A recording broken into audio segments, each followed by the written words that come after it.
the American preparations. Talk us through what we know about what they're doing. Yeah, the US has said that it will be sending an extra squadron of fighter jets to the region, as well as warships, stating that America's commitment to Israel's defense is, quote, ironclad. Now, it's not the first time we've seen such a scenario. Perhaps you'll remember that in April, Iran fired more than 300 drones and missiles at Israel. Israel was able to intercept them, shoot them down with the help of the US and other allies. Nevertheless, it is a reminder of just how dangerous and significant this moment is. I'm here in Tel Aviv on the beachfront, where it all looks and feels very relaxed, people getting on with their daily lives, but people here are uneasy. We know that Iran has vowed, along with its proxies, revenge for 2 assassinations, that of the Hamas political leader and a senior Hezbollah commander.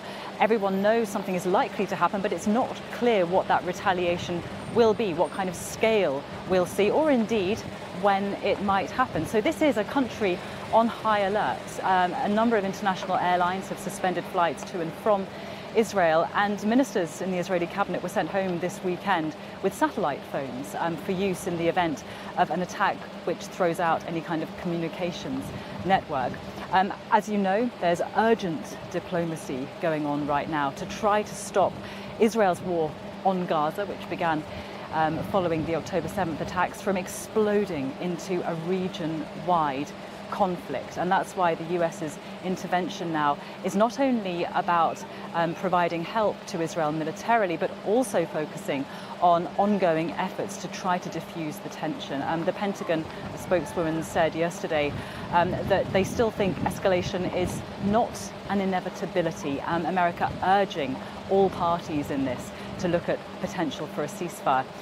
It's worth remembering, of course, that there are 2 groups of people in all of this whose voices have become somewhat lost in the geopolitics. People in Gaza, because don't forget, Israel's war on Gaza goes on. There were people killed there last night in a number of strikes.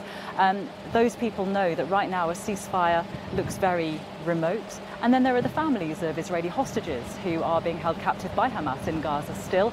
They know that a chance of being reunited with their loved ones is greatly diminished right now. One potentially positive note: Benjamin Netanyahu, the Israeli Prime Minister, has sanctioned an Israeli delegation to travel to Cairo potentially as early as this evening for ongoing negotiations on a possible ceasefire. But as I say, right now, tension is high. The world is watching the Middle East and hoping that a crisis can be averted. And Jenny, just briefly, could you talk us through what we know about the events in the West Bank there?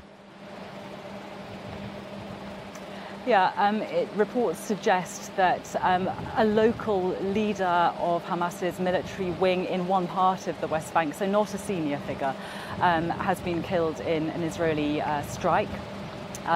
It's also, I think, serving to illustrate the fact that normal daily events are going on here. As you know, the Israeli Defense Forces are committed to dismantling Hamas, its structure, its leadership. So they keep going after any Hamas, anyone within the leadership chain, although we believe this chap was very junior within that particular structure. Also worth pointing out that the daily exchange of fire from Hezbollah in southern Lebanon and the Israeli Defense Forces in northern Israel continues.